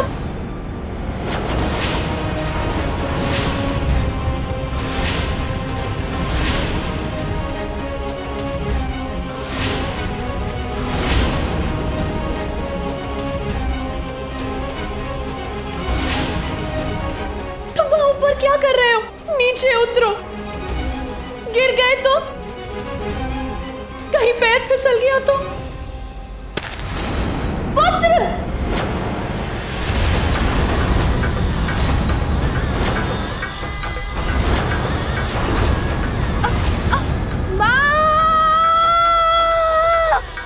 मैं माँ के लिए बेर नहीं तोड़ सका। माँ!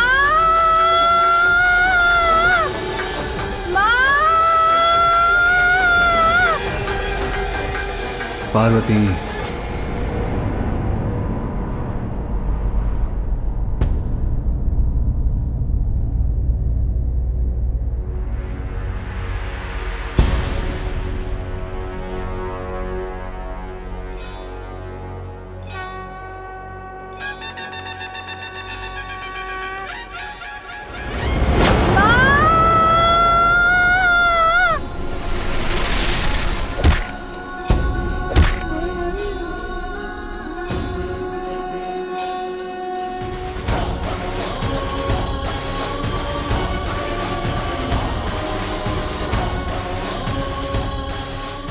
गिरने से तो बच गया, किंतु अभी भी उस पर संकट छाया है।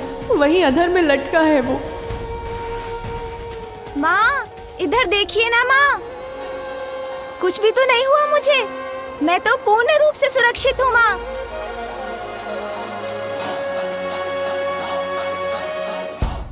आप तनिक भी चिंता मत कीजिए, मुझे कुछ नहीं होगा। मैं तो आपके साथ रहने आया हूँ माँ, आपसे बिछड़ने के लिए नहीं। अब ये किसी प्रकार सुरक्षित नीचे उतर आए। अरे वाह सोन जी, मुझे गिरने से तो बचा लिया आपने, किंतु अब माँ देख रही हैं, इसलिए अभी मुझे शीघ्रता से अपना कार्य पूर्ण करना होगा।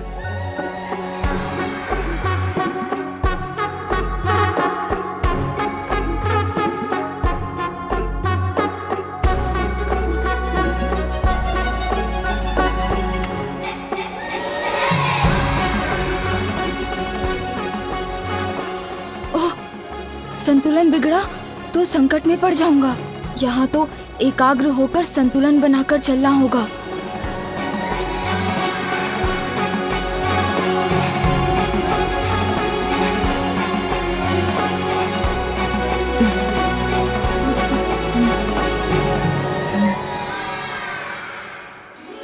लो, यहाँ तक तो पहुँच गया।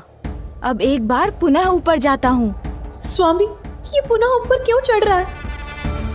आप उसे रोकने के लिए कुछ कर क्यों नहीं रहे? कुछ कहिए स्वामी, कुछ करिए, उसे किसी प्रकार से सुरक्षित नीचे लौटा लाइए। महादेव, देवी पार्वती अपने पुत्र को लेकर चिंतित है और उसकी रक्षा की गुहार लगा रही है, इसलिए आप इस तरह शांत ना रहिए।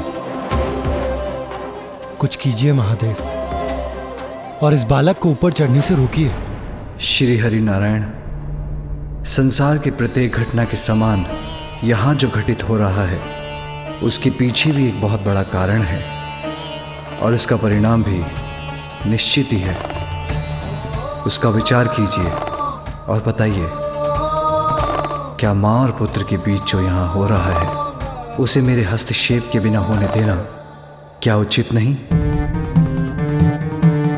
ध्यान से पुत्र।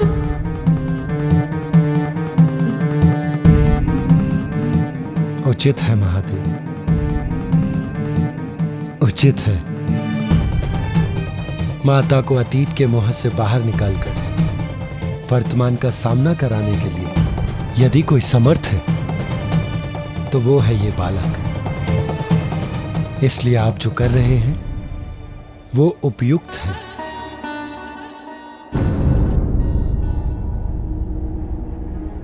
ये कैसा हट है? ये फिर ऊपर क्यों चढ़ रहा है? हाँ, यही तो है वो बेर जो माँ को प्रिय है। इन्हें माँ को दूंगा तो वो मुझसे अवश्य प्रसन्न होंगी।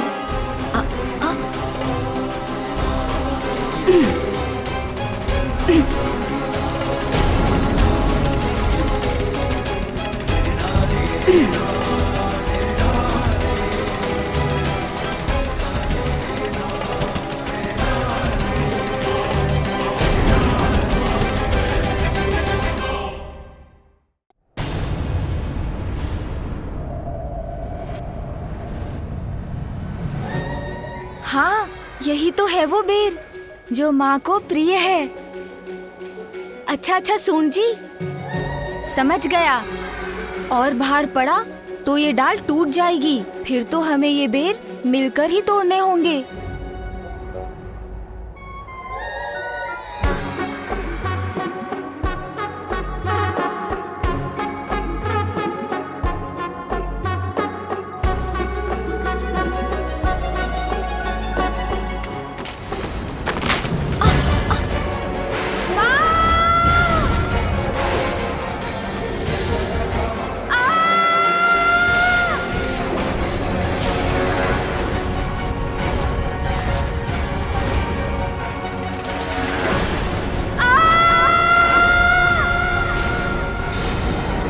अपनी देह को सीधा कर लेता हूँ, फिर इसके ऊपर चढ़कर नीचे जाने में तो बहुत आनंद आएगा।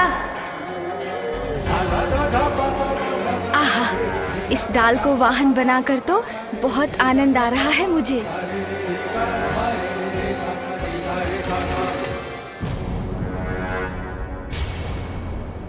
अरे, अब ये शिला कहाँ से आ गई? मुझे इससे बचने के लिए तो कुछ करना होगा।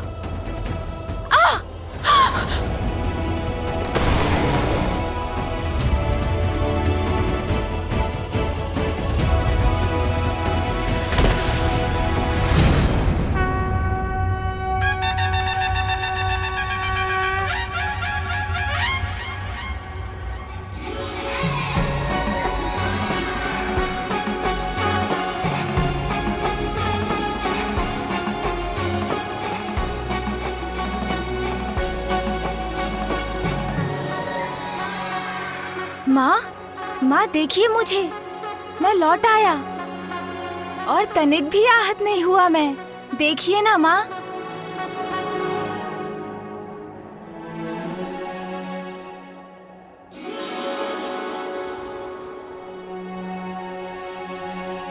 ये क्या करने का प्रयास कर रहे थे तुम? अपने आप को ऐसे संकट में क्यों डाला तुमने? तुम इस संकट में देखकर कितनी दुखी थी मैं, ये जानते भी हो तुम? क्यों बार बार ऐसी पीड़ा देते हो मुझे? बताओ मुझे, उत्तर दो।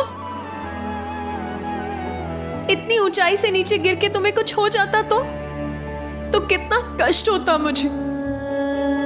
इसका एक बार भी विचार किया तुमने?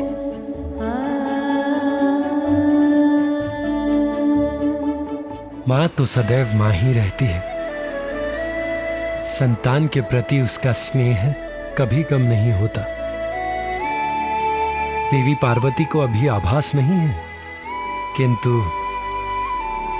उनका पुत्र प्रेम अधिक समय तक छिपा नहीं रह सकेगा।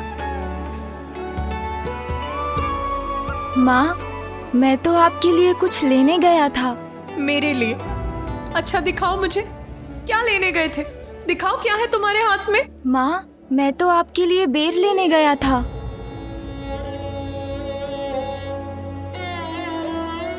आपको बेर प्रिय है ना माँ? जीवन समर्पित है तुझको माता, सांस सांस अर्पित है तुझको माता, सांस सांस अर्पित है तुझको माता।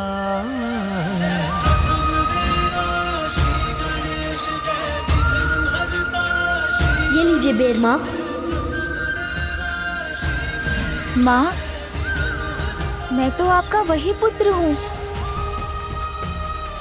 मैं आपके लिए कभी भी बेर तोड़कर ला सकता हूँ, आपकी सेवा कर सकता हूँ माँ।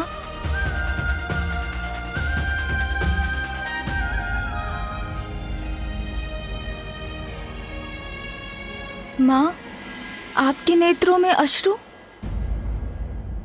आप दुखी हो रही हैं माँ। ओह, समझा, आपको मेरा वो मुख अधिक सुंदर प्रतीत होता था ना, इसीलिए ना मेरे गजमुख को स्वीकार नहीं कर पा रही हैं ना आप। किंतु माँ, ध्यान से देखिए ना मुझे, बुरा नहीं हूँ मैं, अपितु अब तो मैं और भी सुंदर हो गया हूँ। आपको मेरी बात पर विश्वास नहीं हो रहा है ना माँ? आपको बता देता हूँ माँ कि मैं कैसे और अधिक सुंदर हो गया हूँ। कितने मीठे बोल हैं इसके, मैंने अभी तक उन पर ध्यान क्यों नहीं दिया? माँ देखिए, मेरा वो मुख और छोटे छोटे कान सुंदर तो थे, किंतु उन्हीं के कारण तो इतने बड़े संकट में पड़ गया था मैं। किसी की बात ही नहीं सुनी, बड़े बड़े बोल बोलता चला गया। बस भिक्षुक बस, अब मैं आपके मुख से एक भी शब्द नहीं सुनना चाहता। उद्दंडता करता गया।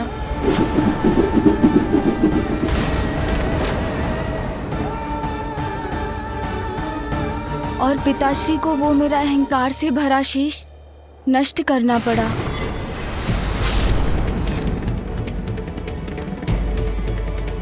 माँ, मैंने उचित सुना है ना कि सुनने से तो ज्ञान बढ़ता है, इसीलिए जो अधिक सुनते हैं और कम बोलते हैं वही बड़े ज्ञानी बन पाते हैं, है ना माँ? अब मेरे इन बड़े कानों से तो मैं सब कुछ सुन सकता हूँ, इसलिए मैं भी बहुत बड़ा ज्ञानी बन जाऊंगा ना माँ। तो माँ, मेरे ये बड़े बड़े कान ज्ञान के ही प्रतीक है ना? मेरे मुख पर तो वैसे ही सूंड रूपी ताला पड़ गया है, जो मुझे कम बोलने के लिए प्रेरित करता है। इसलिए मैं अब आवश्यकता से अधिक बोल ही नहीं सकता। अरे, इतनी अल्पायु में ही ये तो इतना बड़ा ज्ञानी बन गया, कैसी बुद्धिमानी की बातें कर रहा है। और हाँ माँ, मेरे ये नेत्र तो बड़े ही अद्भुत हैं। इनसे मैं सब कुछ बड़ी सूक्ष्मता से देख पाता हूँ, इसलिए अब मेरे लिए सत्य और असत्य का भेद करना बहुत ही सरल हो गया है।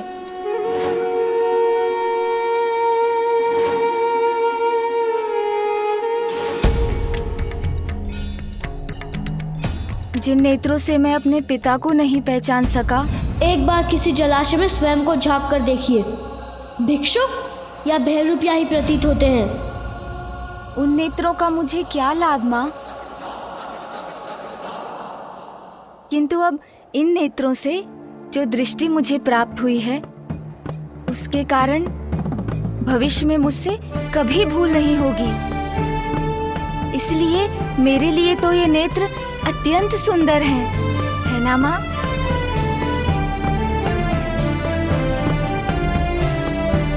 क्योंकि मेरे ये गज नेत्र तो सूक्ष्मता के प्रतीक हैं।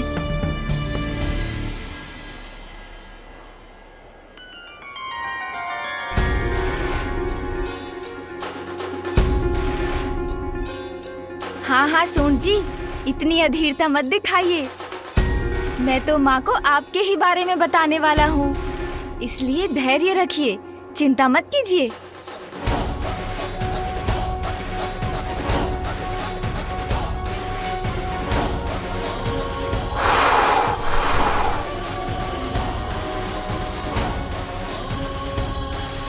देखा ना माँ आपने, कैसे मेरी सूंड ने इन बेर पर से धूल हटा दी। जो बुरा है उसे हटाकर अच्छे को अपनाने में मेरी सहायता करती है मेरी सूंड। इसलिए मेरी सूंड तो अज्ञानता को मिटाकर ज्ञान को ढूंढने की प्रतीक है माँ। सत्य कहते हो, बड़ी मनोहर है तुम्हारी सूंड। और मेरा ये विशाल गज मस्तक माँ, ये तो बुद्धिमता और ऐश्वर्य दोनों का ही प्रतीक है। क्योंकि गज के मस्तक पर तो स्वयं देवी लक्ष्मी का वास होता है। क्योंकि जो बुद्धिमान है वो तो अपनी बुद्धि से ही सब कुछ प्राप्त कर लेता है ना माँ?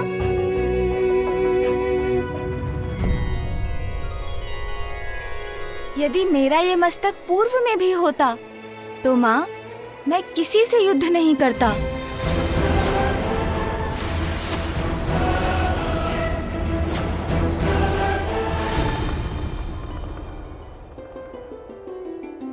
क्योंकि तब तो मैं अपनी बुद्धि का प्रयोग करता ना माँ। अब देखिएगा, इस मस्तक के कारण कभी आपके पुत्र का कोई अहित नहीं होगा।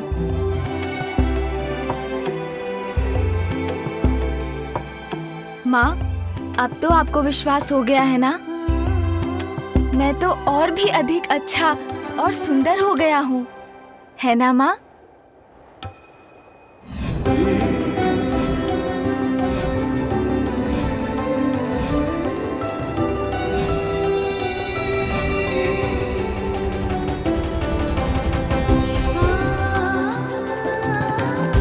इसका यही रूप तो सर्वप्रथम मेरी इस कृति के रूप में उजागर हुआ था।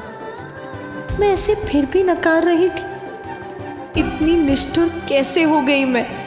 वो प्रकाश जो आपके चित्र से निकला, वो आपकी इच्छाओं का ही साकार रूप था। आपकी कामना ने आकार लेकर आपको अपना आभास कराया है। आपकी ये बिगड़ी हुई कृति भी निकट भविष्य में आपकी इच्छा पूर्ति का ही शुभ संकेत है।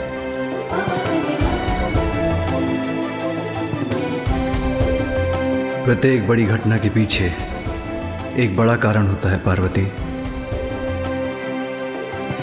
तुम्हारे पुत्र ने तुम्हारी कृति के माध्यम से तुम्हें अपने आगमन का संकेत पूर्व में ही दे दिया था पार्वती। हाँ स्वामी, आप उचित कहते हैं। मैंने ही इसे पहचानने में देर कर दी।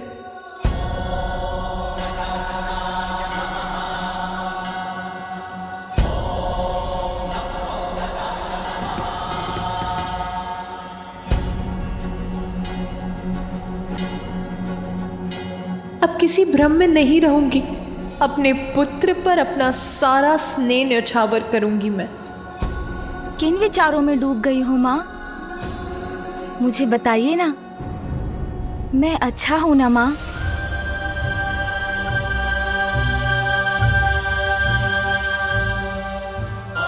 इस संपूर्ण संसार में तुमसे अच्छा और तुमसे सुंदर कोई नहीं है पुत्र।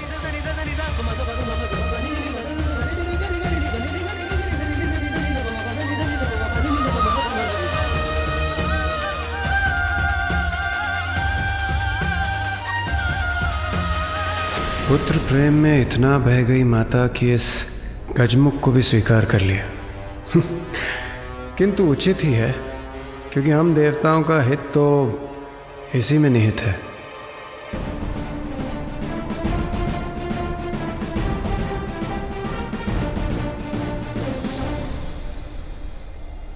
पुत्र, अब मैं तुम्हें कभी अपनी आंचल की छांव से दूर नहीं जाने दूंगी। तुम्हें अपने पास रखकर सदा तुम्हारा ध्यान रखूंगी, तुम्हारी रक्षा करूंगी।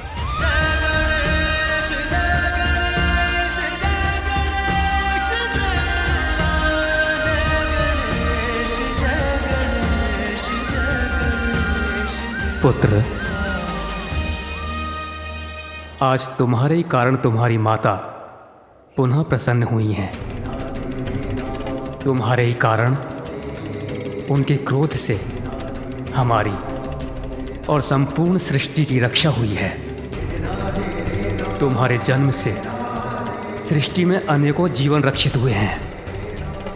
तुम्हारे जन्म से संसार का अमंगल दूर हुआ है।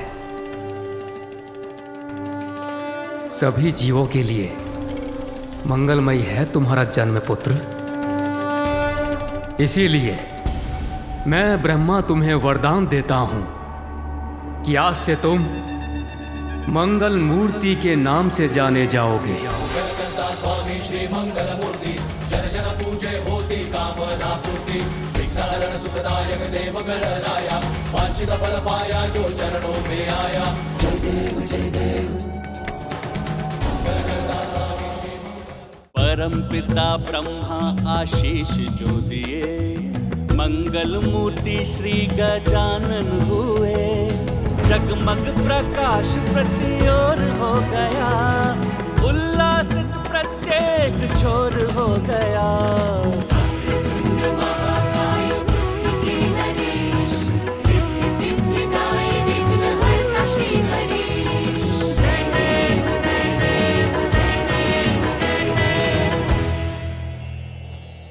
मेरे पुत्र को ये मंगलमय आशीष देने के लिए आपको अनेक धन्यवाद ब्रह्मदेव।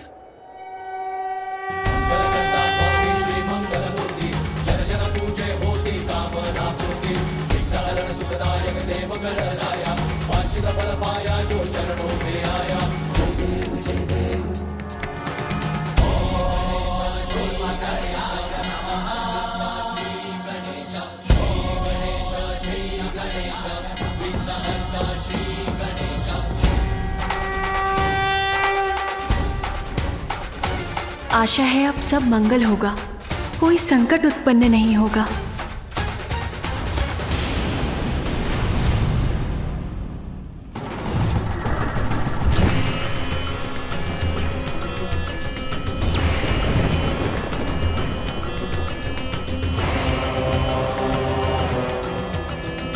असुर सम्राट गजमुखासुर की, असुर सम्राट गजमुखासुर की, असुर सम्राट गजमुखासुर की, असुर सम्राट गजमुखासुर की, असुर सम्राट गजमुखासुर की, असुर सम्राट गजमुखासुर की, असुर सम्राट गजमुखासुर की, असुर सम्राट गजमुखासुर की, असुर सम्राट गजमुखासुर की, असुर सम्राट गजमुखासुर की, असुर सम्राट गजमुखासुर की।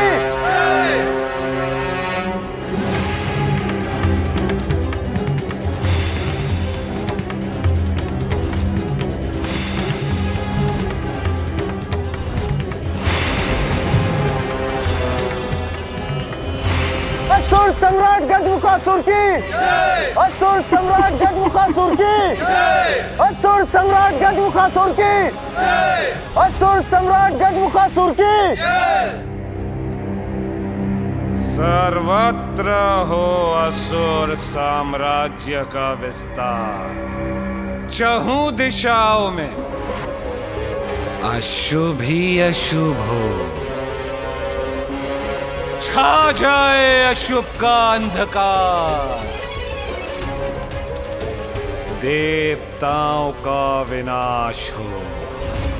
यह है मेरा संकल्प।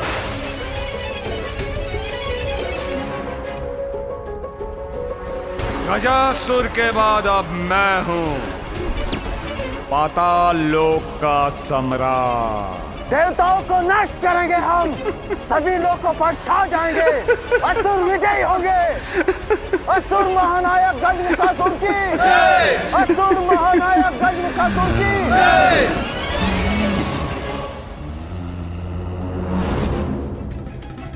सेनापति, क्या हमारी असुर सेना देवलोक पर आक्रमण करने के लिए तैयार है?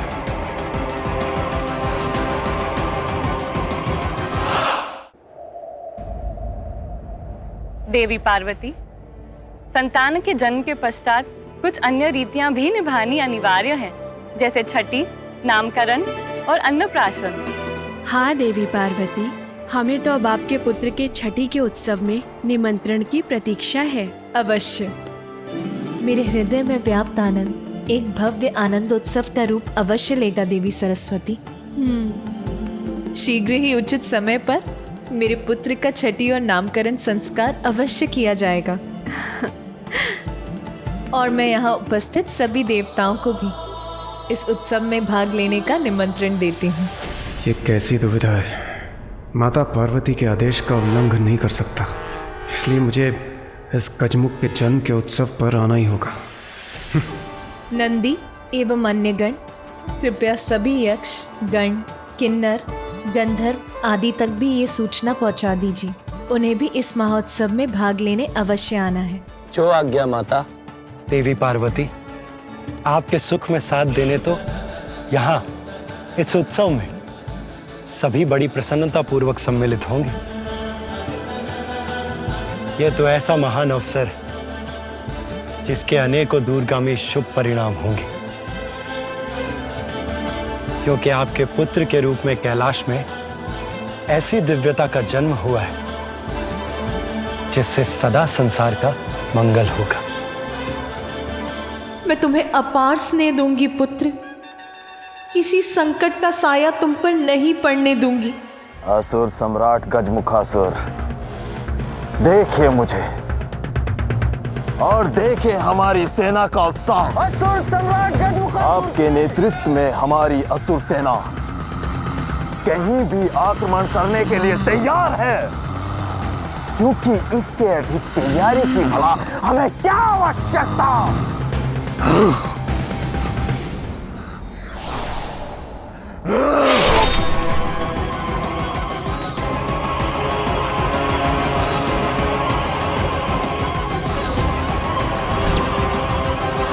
मेरे प्रश्न का उत्तर बस हाँ या ना में देना चाहिए था इस मूर्ख को।